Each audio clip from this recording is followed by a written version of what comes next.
Well, another week. Here we go. All right, exciting times. All right, last week we talked about transfer portals. Hold on a second. Before hold on. I want to tell you, no. I love the black on black, man. I mean, you've named me Darth Vader, so I got to live with it. Just go with it, man. It's really, I like that look. We got to get that. We got to get a couple shirts, you know, so you don't wear the same one every week. But we get a couple one. You look good in that, man. Black on black suits you. I like it. It's slimming. How's that? Makes it look like a deck chair off the Titanic. Something like that. All right, so last week we talked about such exciting things as the transfer portal. Oh, yeah. NILs, the name licensing thing. I thought, no, nothing new this week. I was going to go, we got nothing to talk about this week. Oh, jeez. Oklahoma and Texas threw a curveball at everybody. How about that? Talking the SEC. Mm-hmm. Not so much, okay, those are the big boys. But now there's talk about what's the Big 12 going to do? What's the American going to do? What's the Sun Belt going to do? Who's going to lose what? Do you see openings coming all over the country, or? I see movement and openings for sure. You know, what does the college playoff look like? You know, does it go to 12 teams? What does the it's Power going to 5? 12 teams. I think so too. What does the, you know, what is the Power 5? How does that shake up? What does that look like? College athletics, I know I say it, it's so fluid, but Jim, I mean, I'm telling you, you know, what's next week? What's next week? Where is this going to be in 18 months? You know, the thing that's crazy to me is, you know, and I think that this part of it is sad, is that college athletics was based on rivalries. Sure. You know, and now, like Oklahoma leaving Oklahoma State. But Texas goes, and Tech gets Texas A&M. It's true. That's true. Texas A&M had already left that. That's why I think it's fascinating is you can still play those other games. You can. But, you know, just, you know, and again, McNeese Lamar isn't dead. It's not, but you're not competing for the same championship, right? That's true. You know, and you think back to 15, 20 years ago when McNeese and Lafayette were, I mean, we were rivals. And there's still so many in the community that look at it that way. But in reality, they are our rival, but they're not. They're not in a lot of ways. And the generation from 35 younger, you know, they probably don't look at it that way just because we haven't been in the same league. So that's the part that's disheartening in a way. But at the same time, I said it on this show many times, you either have to adapt or you die. I think that anytime there's change creates a lot of opportunity, and I think that any opportunity for McNeese. I think any time as an athletic department, you always have to be opportunistic, and you know we're no different. You guys have, and I remember sitting with your predecessor 10 years ago. I think it was 10 years ago, and I said, this day is coming. And he said, well, maybe not. And I said, well, this day is coming. And I'm not doing that to say I have any crystal ball or anything, but I just saw the money issue of this. And if you follow the money doesn't want money to go to somebody else. For sure. So the big schools want to keep the money. That's where I think you guys, McNeese, but also this level gets the situation where you can start picking out your rivals and start saying, if we become a regional and we get our fan base behind it, we could have a rivalry every weekend. And that, I think, is the opportunity people don't see in this, is Texas, Oklahoma will still play each other. Now they'll play Texas A&M. They'll play LSU. Those are new rivalries you're going to establish. For sure. Is that what you look at when you look at conferences? You say, we want to have people that we could be rivals with? Absolutely. I mean, you know, when you join conferences, you look at it, what you said is, what is the long-term financial benefit? And then, you know, you're looking at ticket sales. I mean, what is our fan base going to get behind? Who do they want to see in the hole? Who do they want to see in the arena? So for sure, I mean, it's, you know, when you make decisions, I mean, you're always thinking about the moving of the department and the university forward. You know, staying still and staying stagnant, I don't know if that's really an option in today's world. Well, a lot of, I hate to say this, but a lot of your fan base used to think that. I think this now at the higher level shows them, no, there has to be movement coming. I think so, and I just think that hey, we're always going to make the best decision for us, whether that's staying where we are or not, but we always have to be able to read the tea leaves and understand that the climate of college athletics right now is changing, and we have to inform ourselves because we have to do a service to our fans, our institution, and we're doing a disservice if we're not reading the tea leaves and knowing what's out there and making the right decisions, not only for now, but for the future. And also that leads us to our special guest this week, Director of Bands, who... Jay Sconyers, phenomenal guy. But who is a huge part of your entertainment value. Oh, no doubt. And that's the biggest reason why I wanted him on here, was for Polk Nation and for everyone to realize what he does, what they're about. And, I mean, think about going to a game and there's no band. There's not the same amount of energy. They are a crucial, crucial part of everything that we're doing. And we'll meet Jay right after this on Polk Nation. Hey, everybody. Welcome back to Polk Nation. It is an honor to have Jay Sconyers, the Director of Bands here at McNeese.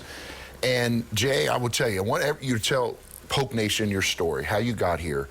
But you guys make athletics. You know, when you walk into a venue, you walk into the stadium and hearing that band, it's still like, even now I get chills thinking about it. But tell Polk Nation the story from how you got here and what you think your role is in, in athletics here at the university. Thanks, Coach. Well, we absolutely love the relationship that we have with athletics and the university, and supporting you guys and being at all the events. It's absolutely fantastic, the alliance that our two organizations have through the university. I'm originally from Georgia.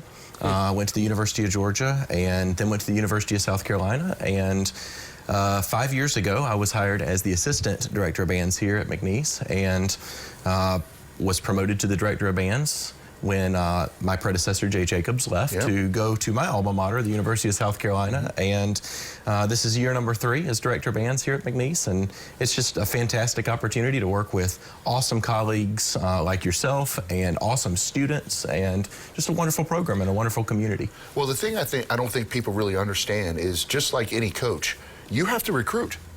You know, you have to, just like any organization, it's about recruiting and retaining talent. How do you go about that? I mean, how do you recruit to McNeese and the band and to be a part of your organization? We enjoy a really, really healthy relationship with a lot of local area bands in Southwest Louisiana, or really across the state and into East Texas.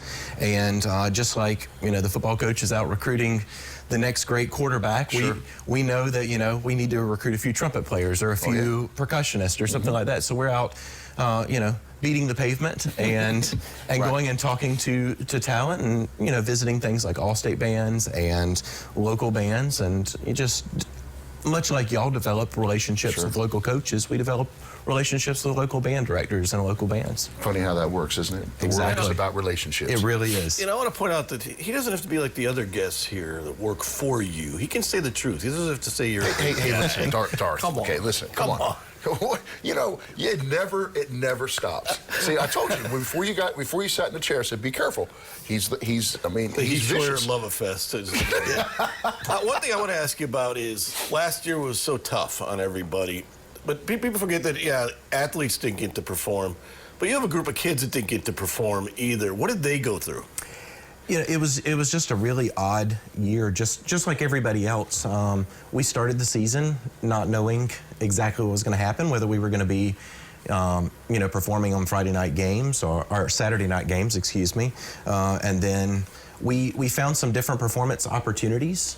Of course, the hurricanes came in, and we ended up going completely virtual at that point.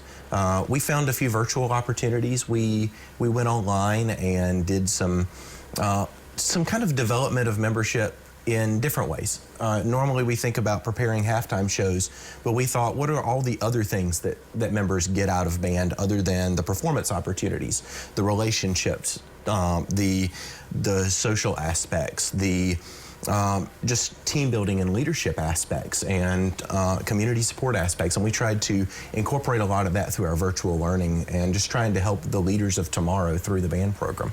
Yeah, because people do forget that those kids also lost their chance to perform. Exactly. And their chance to show off their skills.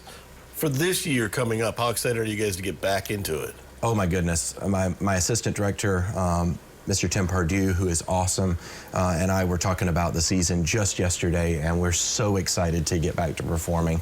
We've got 3 awesome shows. Of course, we're going to be performing pregame at every football event. We are just so excited, and I know the kids are excited too. Every day I'm constantly talking to a student that's saying, I can't wait to get back to band. I can't wait to play my instrument and get back on Saturdays. Just to get back to some normalcy for them. Absolutely. Well, let me ask you this. So talk about your numbers.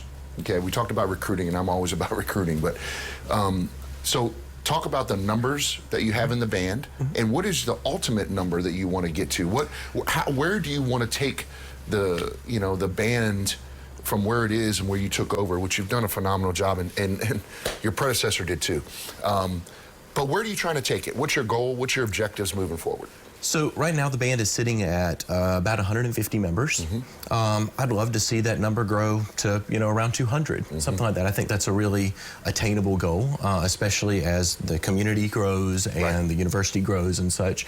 And that's one of our goals, is to increase the size just a little bit. Some of the sections are already pretty close to where we want them to be, and some of them, we're still, like I was talking about earlier, targeting a few particular types. Sure. Yeah. What's the hardest instrument to recruit? Oh, it really just depends on the year. Really? Yeah, it's just like you might have a phenomenal class of quarterbacks one year, and the next year it's a phenomenal class of wide receivers. For us, some years you get a bunch of clarinets, and the next year it might be a bunch of percussion. Yeah. It's funny because in basketball, it's always the point guard and the big. Right? I mean, the other ones you can always kind of find. It's interesting you said that. It's all relative. That's the neat thing, Jim, is that he has to recruit and retain talent. No, just like everybody else. Just like everybody else. Does he have a portal? Does he have a transfer portal? We haven't really gotten into the transfer portal thing in band, thank goodness. Good for you. You're lucky. Trust me. You're lucky. When we come back with Jay, we'll talk about this year and some of the opportunities McNeese Band's going to have after this on Polk Nation. We're back with Jay Sconyers, Director of Bands at McNeese, and we were talking a little about recruiting, but also what are some events you guys have had in the past that kind of got kids onto campus? We've seen band contests over there before. How important are those? We've actually got several events coming up for students to come on campus. On October 30th, we have our marching festival, the Lake Charles Toyota Gulf Coast Marching Band Championship, and we have bands from across Louisiana, Mississippi, and Eastern Texas that come in and will perform. So we'd invite everybody to come then. On our first home game with football on, I believe that's September 4th, we are hosting an all-star marching band, and that'll be high school students from around Southwest Louisiana and East Texas, and we're hoping to have several hundred high school students perform with us at halftime.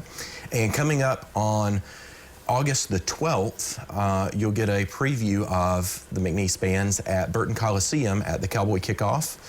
It's a $15 entry fee. There'll be some concessions sold by Burton, and you'll get to see not only McNeese perform, but also Sulphur, South Beauregard, Iowa, Westlake, LaGrange, and Washington Marion, and also some speakers like Coach Schroyer, Coach Aiken. Oh, he'll talk, believe me. Yeah. You give the man a microphone, he'll talk. One thing about high schools is people don't understand that high school kids didn't have much of a year either when it comes to band. Was it hard to recruit because of that this year, or did you find more kids interested? I think it was a little more difficult because we rely on the face-to-face contacts and getting in and meeting people, whether it's at an all-state event or just visiting their band camp or visiting a band practice or a classroom or something like that. So we lost the face-to-face element, and it ended up being more, phone and Zoom and things like that, which is a little more impersonable. So yeah, I think recruiting maybe was a little bit more difficult this year just because we didn't get that face-to-face time to talk with somebody. Do you at least have some type of summer outfit for the first game at noon? It'll be a little warm. September 4th? It's definitely going to be a little bit warm. I'm concerned for the tuba guys. That's a big thing to carry around in heat. It really is. It really is. Well, the thing is, Jay, is the genesis of this show was to really open up Polk Nation to everything about McNeese athletics, and all the things that go into running a successful organization in a department. The band is a huge deal, and you know, when you're missing it, I mean, you can feel it. It's noticeable. It for sure. And I think that sometimes people, athletes and fans, take that for granted. But when you're there and your group is there, you guys are, I mean, you create the environment. But I'm curious, and I know Polk Nation's curious too. Well, so when you go into a game, just like a coach, you know, there's things that happen that you got to adjust and all that. Talk about some of those things. So like you have a game plan going in, you know, from obviously the script, but there's a lot of things that go into your production. So talk about how you adjust on the fly and how you coach your group during a game. So first off, before each game, we're working with a marketing side of athletics, and we have a script. And that's right. Hopefully everything goes as planned. But obviously, you know, timeouts are going to get called depending on how the game develops and such. For instance, in football, we have a series of cheers that are school traditional cheers, of course, you know. Sure. But we also have a series of offensive cheers that are, you know, shorter. We try to get out of the way of the team, create less noise, but, you know, keep the fans engaged. We have a series of defensive cheers that we play to, you know, try to keep the crowd engaged and the stadium loud. And a series of longer timeout cheers to try to help control the crowd a little bit, you know. And it's great. So when you, after a game, okay, like as a coach, just like you, I'm sure, you know, you sit and say, okay, we did this great, we did this not so well, here's what we need to adjust, this person needs to be better at this moment. Talk about that. How do you assess and get better after a game and after a performance? Probably much like you guys do in the locker room. We sit down and start with some of our student leaders, start with the drum majors, start with myself and the assistant director, and kind of talk through like what went well, what didn't go so well, how can we adjust it the next time, and then spill that out into our practices. It's really cool. I mean, I'm just telling you, like, what you guys have do, I mean, and how much you're needed, especially coming off the pandemic and the hurricanes. And I'm going to talk about that on the 12th with your group. But this community, not only university, needs you and needs your organization, your band, and the members in it. And I can't personally thank you for the dedication that your kids bring every single day. Because, like Darth Vader said, carrying a tuba in 100-degree weather is not easy. It's not for me. But you guys do a phenomenal job, and it all starts with leadership, and you do a heck of a job. And I appreciate all you do. Thank you so much, Coach. For sure.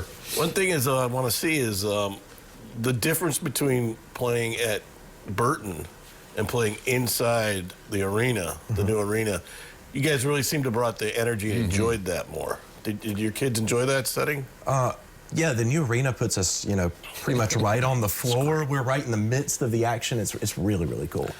We can't wait to see that. You say December. Just end of December, January 1, turnkey. I want to thank Jay for joining us. We'll be back with Coach's final thoughts after this on Polk Nation. Welcome back to Polk Nation. Interesting to talk bands. It's really cool. You know, the neat thing, and I'm obviously, you know, Polk Nation was able to see it, is he's a head coach too.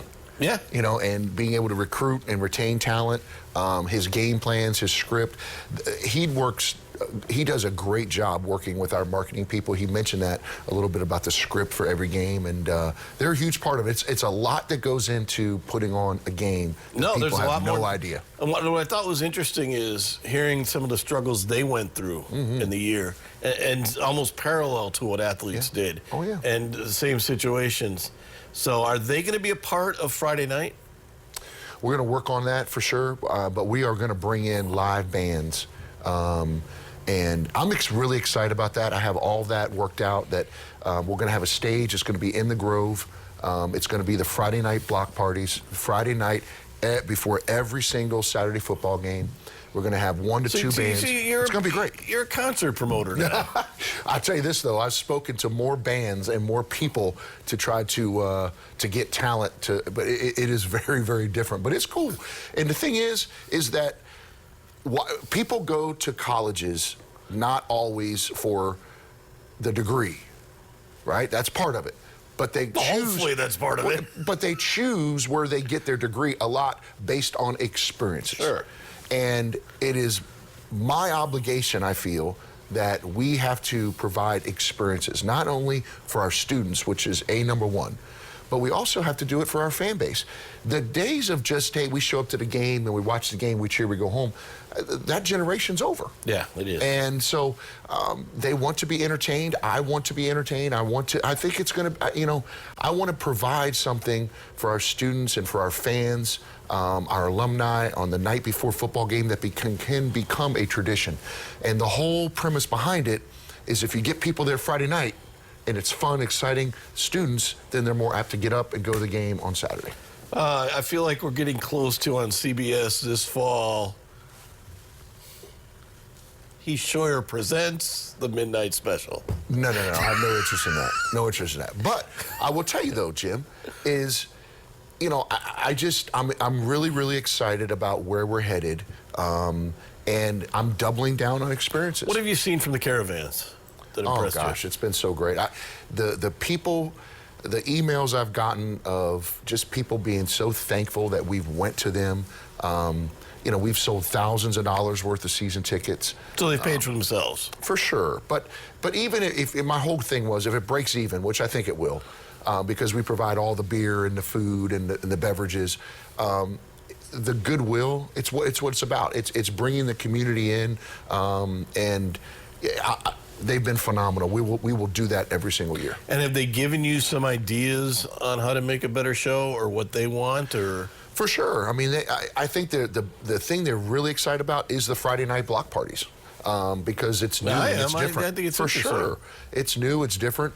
I mean, the 12 o'clock kickoffs are going to be interesting, but we can sit and say, hey, it's going to be hot, or we can embrace the sun and figure out how to make it a great party and a great time. The first one's going to be hot for sure. But you know what? But there's no real option, is there? No, there's no option. But if you want to play on campus, and you don't want to play at a high school. No, never. But the thing is, though, is that we have an advantage.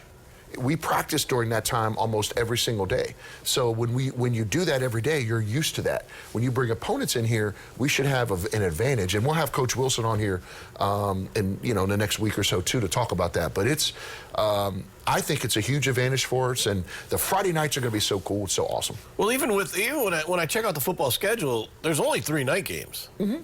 So I think it's interesting that a lot of teams are going to the afternoons. I don't know if that's to get away from the prime time games on TV at night or what it is, but you got to find your niche and your time frame. Absolutely, and I think that you're right. A lot of schools at our level are going to earlier in the afternoon because of call it the primetime game, the SEC game on ABC or ESPN, that people want to go home and watch that. So I get that, but all we can worry about is us and control what we can control, and we're going to control and have the best environment possible on Friday nights and Saturdays. So you're going to sell it again to us all? It's the truth. I'm telling you, and I will buy you another beer at the Friday night. Well, the first one was so expensive, it was a free beer night. The most unbelievable thing I've ever seen. It was, but that's, hey, I don't pass up free liquor anyway at any point in time. I got to be honest. I love it. Next week on Poke Nation, we'll talk more about the upcoming season as we count down to kickoff right here on Poke Nation.